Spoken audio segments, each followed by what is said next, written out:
Emmanuel sempre demonstrou um grande respeito, assim como Chico Xavier, pelo Velho Testamento, ou, como alguns cristãos gostam de dizer, a Antiga Aliança. O Velho Testamento, os livros pré-Jesus, daquilo que nós chamamos a Bíblia, né? Da coleção de livros biblos, que constituiu esse livro, o livro mais lido, mais vendido do mundo, que é a Bíblia.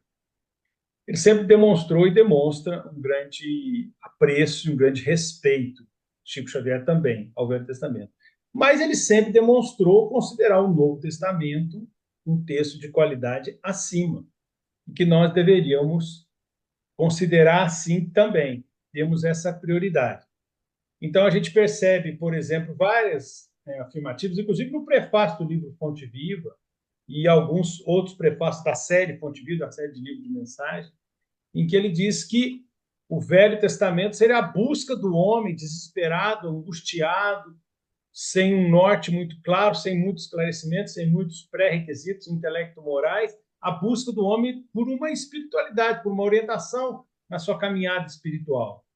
E que o Novo Testamento seria uma resposta de Deus a essa busca. Eu costumo dizer que seria mais anímico do homem do Velho Testamento, o Velho Testamento tem mais do homem, e seria mais mediúnico propriamente, porque a filtração é menor, é melhor, e veio com esse porta-voz extraordinário que é o próprio Jesus de Nazaré. E ele faz isso.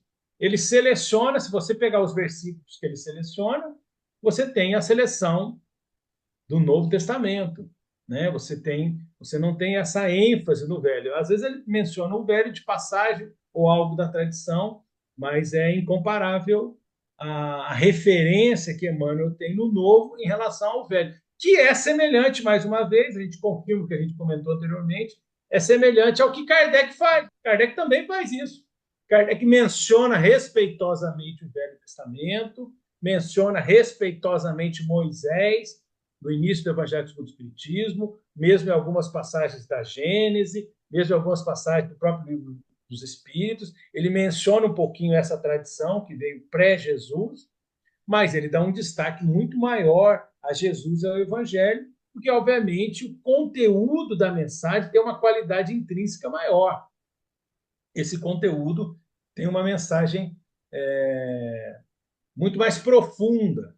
Então, a gente percebe isso. Agora, uma coisa que eu acho interessante destacar é que, obviamente, os irmãos têm várias estratégias para o estudo e têm liberdade para escolher a estratégia que acharem mais interessante para o seu crescimento. Né? A liberdade para o amor é total, a liberdade para os caminhos do aprendizado também é total. Cada um estuda do jeito que aprende mais e melhor, ou com mais prazer, cada um estuda do seu jeito. Mas eu acredito que nós deveríamos prestar atenção no jeito que Emmanuel estuda os versículos, ele apresenta as suas mensagens. Né? Ele não faz um estudo dissecando o texto, ele não faz um estudo à maneira de um teólogo católico ou protestante, dissecando o texto pelo texto, com excessiva literalidade. Ele não, ele não faz o que alguns já defenderam, o espiritismo segundo o evangelho, voltando no tempo. Ele não faz isso, ele usa o versículo como um símbolo. Às vezes menciona alguma coisa do contexto, às vezes fala alguma coisa mais específica da época, mas ele usa aquilo como um símbolo e sai do texto. E normalmente ele vai para a natureza, ele faz correlações com a semente, com a agronomia, com a plantação, com o trabalho do homem, com as lutas do homem, com o desenvolvimento das cidades, com as dificuldades que nós temos, e faz uma análise com base no cotidiano, na nossa luta, no nosso crescimento, nas nossas angústias. Então ele usa o evangelho e traz para a nossa realidade de seres humanos normais, com erros, com virtudes, com qualidades, com defeitos, com capacidades mais desenvolvidas, com limitações também grosseiras, ele traz para a nossa realidade seres humanos plenos, com o pé no chão, na realidade presente, lutando. Então ele traz o evangelho para a nossa vida atual. Porque Jesus fazia isso naquela época.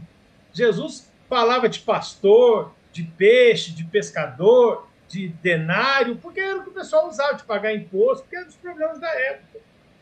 né? Talvez se ele viesse hoje ia falar de computador, de internet, porque são as coisas que a gente usa. E Emmanuel traz essa essência de uma forma muito simples, muito bela, para a nossa reflexão. Então é interessante analisar isso, porque às vezes a gente vê Emmanuel sendo utilizado como uma referência para o resgate do estudo bíblico.